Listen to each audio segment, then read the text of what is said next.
to our channel Somin Study Circle. So we will be continuing with our chapter development. Before moving on to this, do watch our lecture number 1 of the chapter development. Press the I icon above to get the link to our video. So let's just quickly get started. Okay, itself reading the question means how to compare different countries and state. Means on the basis of income, how can we compare different countries and states? There are various measures according to which we can classify a country or a state as developed or under development.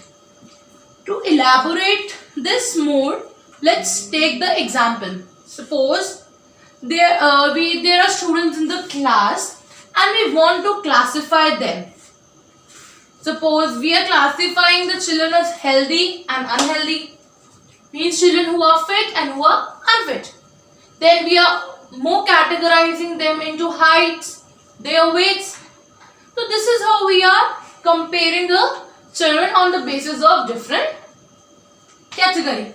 But one important thing, that characteristics of person and compare them on different basis is possible, and that too when we compare two different countries there are various measures, but which is the most top priority, that is income. Countries with higher income rates are considered to be developed, whereas with lower income they are considered underdevelopment. Means based on understanding, more income means more of human being needs. Means if a person is having a higher income, he gonna fulfill more of its needs, right?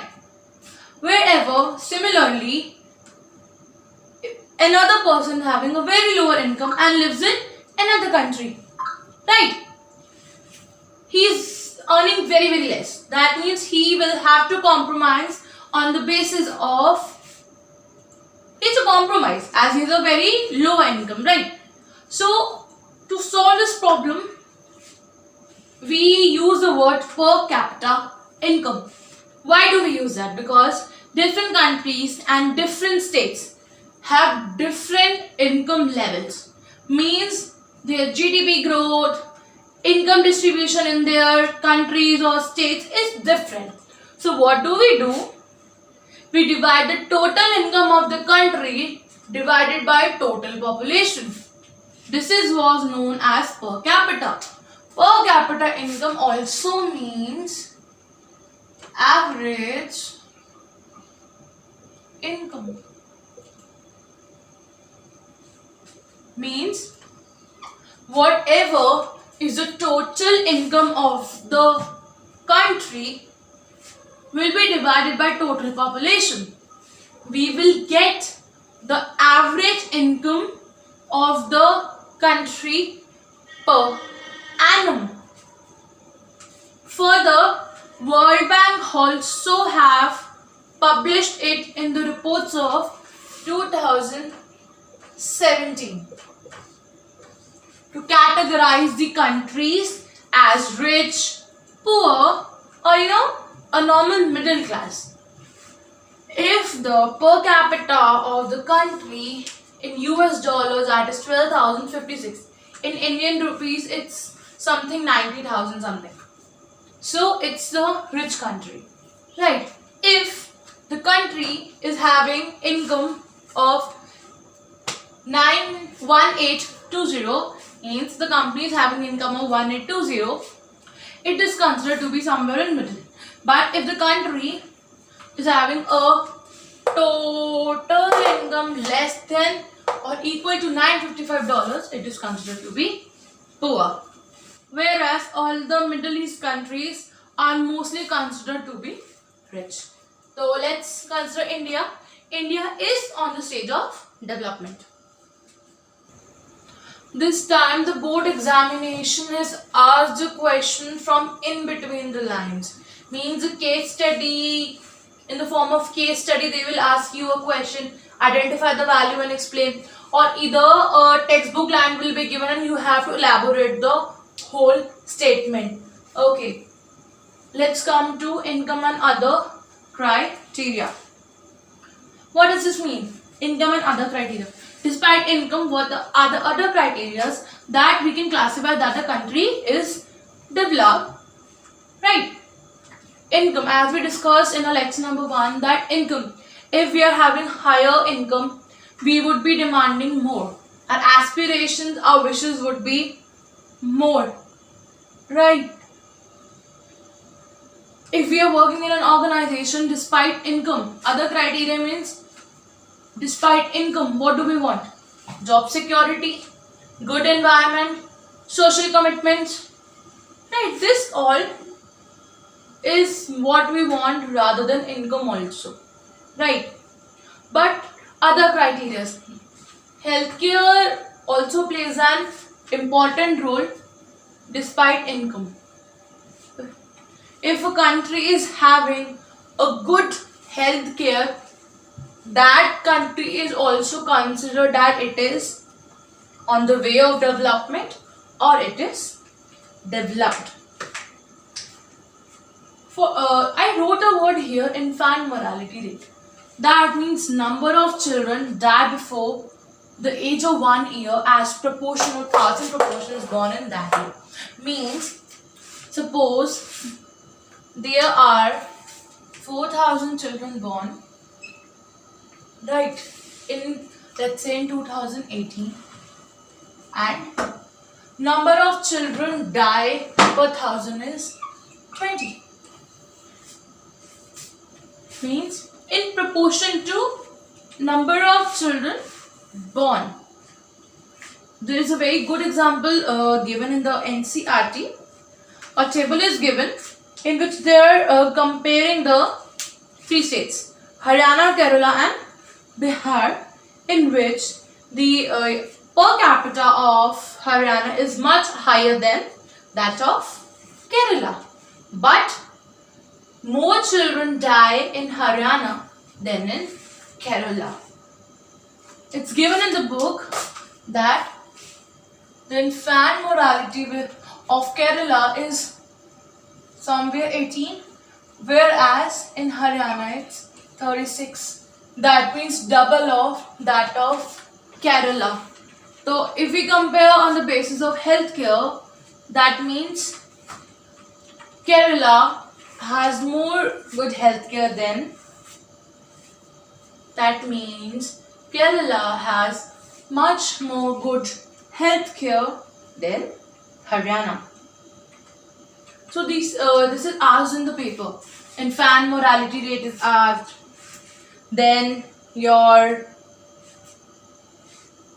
literacy rate is asked. Literacy rate means proportion of literal population in 7 and above. One marker is asked, net attendance ratio. Net attendance ratio is the total number of children of age group 14 and 15 years attending the school as percentage of total number of children in the same group. So this is all. Means in general, despite income, other criteria like healthcare, education, this also holds importance in the phase of development of a particular country or a state. Public facility means, first of all, means public facility, that the facilities which is available to the general public without being the money invested. As the definition only says, money in the pocket cannot buy all the needs to live. Yeah, this is true. Despite being monetary things, there are many other things that lead the way to development. For example, I'm living in a place and having a very good source of income, but the nearby place to my house is not clean, the environment is not clean, street lights are not being provided, people get infections there easily. That means money cannot buy me a clean environment to live, that means pollution free environment to live. Money cannot prevent me from infections, Means you can get it treated, but can you prevent it from entering your body? No, it can enter anybody, like fever, cold or flu. Money doesn't protect it. We get it, then we get ourselves treated. Right. Despite this, we have education. Education also. Suppose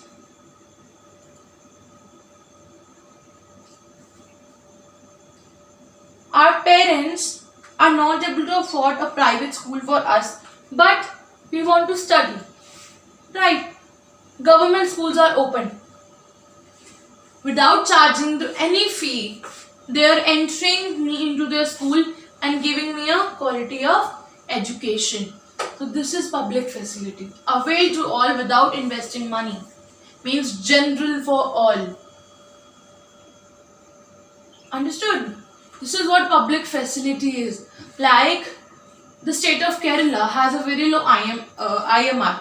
I have explained IMR, infant mortality rate, because it has a very good healthcare system over there.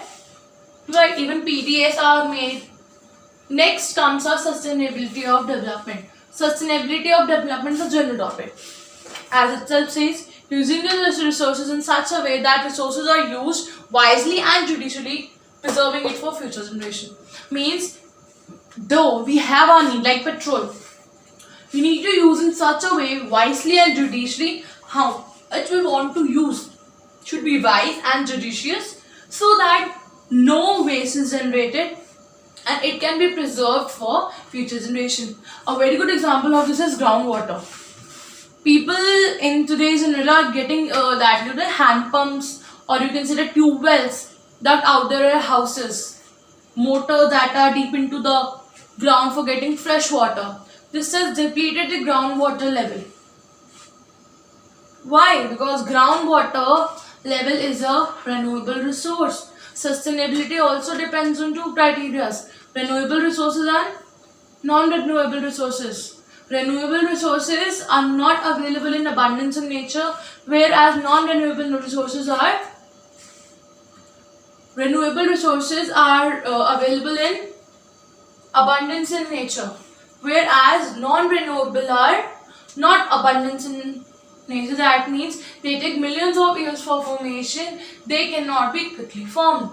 For example, sunlight. We have abundance of sunlight. We have plenty of sunlight that cannot be finished. Whereas groundwater, once finished, will take time to recover. So we should use these things judicially. Right? This is all what sustainability is in general. We can talk about it. And what example else we can give? Like we have some consequences of environmental degradation that do not respect national, state or boundaries, or they may be linked together to the sustainability of development. Right? Even this is said by some economists and philosophers also. The general question of development or progress is very perennial, and there are different goals. Means, as we have discussed earlier in the chapter, means very starting topic. Different person, different development goals. So it's a very long way to debate on the topic of development. It's very vast, depend on person to person. In general, we have just talked about development over here.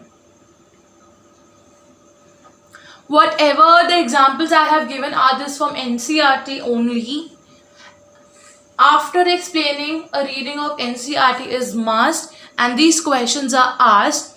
If any of the definition is asked, if you quote this example, then vigilator will definitely give marks, because it's the NCERT examples. So if you have any doubts, do comment in the comment section below. So we would be back with another series. Thank you guys for watching the video. Do like, share and subscribe to our YouTube channel, Sawmill Study Circle.